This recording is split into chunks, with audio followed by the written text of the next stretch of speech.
La parole est à monsieur Frédéric Petit pour le mouvement démocrate et apparenté.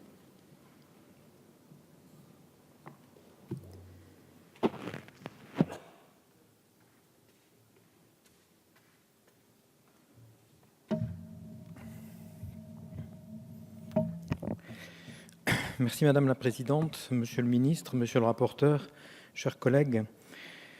Le groupe Mouvement démocrate et apparenté apportera son soutien sans réserve à l'adhésion de la France à ce protocole.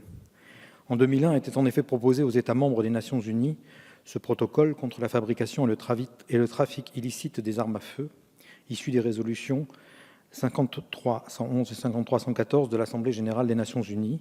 Il était l'aboutissement de 2 années de travaux de comités intergouvernementaux. Relevant de la Convention de Palerme, dont la France a déjà ratifié les 2 premiers protocoles, ce 3e volet est à ce jour l'unique traité multilatéral légiférant sur ce domaine. Et pourtant, ce n'est qu'aujourd'hui, après presque 2 décennies de difficultés techniques de mise en œuvre, que nous sommes sur le point de le ratifier. Dans un contexte où le débat sur les armes à feu occupe le devant de la scène, où certaines politiques nationales recommandent et même vantent les mérites de mettre une arme dans les mains de chacun, la réalité est tout autre. Tous mes collègues précédents l'ont rappelé, il faut parler de fléau mondial. Le trafic d'armes, mais aussi leur fabrication illicite, doivent être combattus par tous les instruments possibles, et ce protocole n'en est pas un parmi d'autres, mais il est l'unique instrument disponible. Il est une réponse globale à une situation globale. Au Sahel, au Soudan, au Mali, comme l'a rappelé la présidente de la Commission tout à l'heure, la propagation d'armes à feu bénéficie à l'instabilité des pays en proie aux conflits internes ou qui sont infectés par le terrorisme et le grand banditisme. Et c'est aussi plus proche de nous que ce type de trafic prend place par la faute des organisations criminelles, et il est hélas souvent dirigé vers l'Europe et notre pays. Cela doit renforcer notre détermination et notre conviction dans le vote de ce protocole. La France est active dans cette lutte globale. Au plan national, c'est tout d'abord la loi du 22 juin 2011 et le régime national du contrôle des transferts d'armement. Notre réglementation interne a été faite en accord avec la vision européenne. Notre pays s'est également doté d'instruments tels que la Commission interministérielle pour l'étude des exportations du matériel de guerre. Et depuis 1998, il y a enfin un rapport annuel au Parlement sur les exportations d'armement. La France démontre donc sa gestion sérieuse et un contrôle ferme afin de lutter sur son territoire contre ces trafics.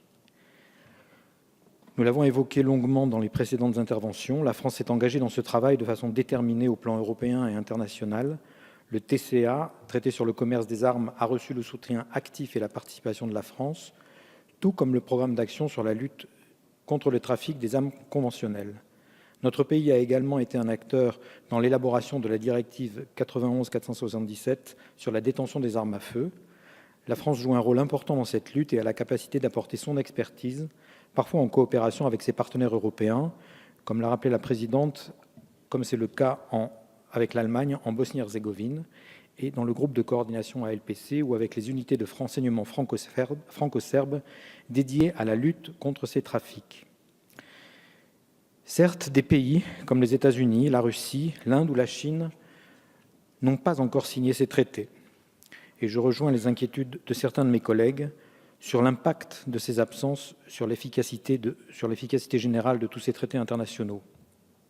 En France, la procédure d'adhésion s'était heurtée au fil des ans à une série d'obstacles qui ont retardé notre vote. En 2002, à la suite du premier rapport interministériel, c'était la législation française qui n'était pas suffisamment préparée, tout comme les services administratifs. Puis il a fallu attendre que des règlements européens se mettent en place. Puis ce furent les réunions interministérielles de 2008 et de 2010 qui échouèrent à lancer la procédure d'adhésion.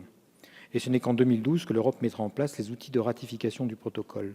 En 2015, enfin, nos administrations se déclareront aptes à travailler sous la législation de ce traité. Notre législation interne est désormais en phase totale avec les exigences de cet accord. Le droit français a effectivement profité du temps de ratification pour se conformer de lui-même aux dispositions que le droit international lui offre. C'est ce qui permet en retour de renforcer la coopération à l'extérieur. L'objectif, c'est aussi de rendre plus cohérent le droit international. Je reviens sur le caractère contraignant qui a été débattu en commission. C'est notamment en commission, nous avons notamment débattu sur le caractère contraignant de de ce traité, et je reviens sur mon image du cliquet tout à l'heure.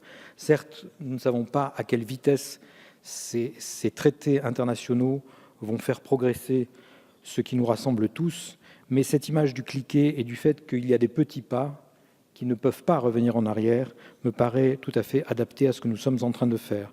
C'est le premier traité contraignant de cette série d'avancées sur la lutte contre les armes légères et de petit calibre. Tous ces dispositifs, comme le POA, l'UROCA, l'ISAP ou l'arrangement de Wassenaar, n'étaient pas contraignants. Ils pourront prolonger l'action de notre protocole. Il y a donc urgence à rejoindre les pays adhérents à ce protocole. Il représente un arsenal d'envergure internationale convaincant, offrant aux États signataires la possibilité non seulement de coopérer contre le trafic d'armes illicites, mais aussi contre le trafic et la construction des pièces qui les composent, les munitions.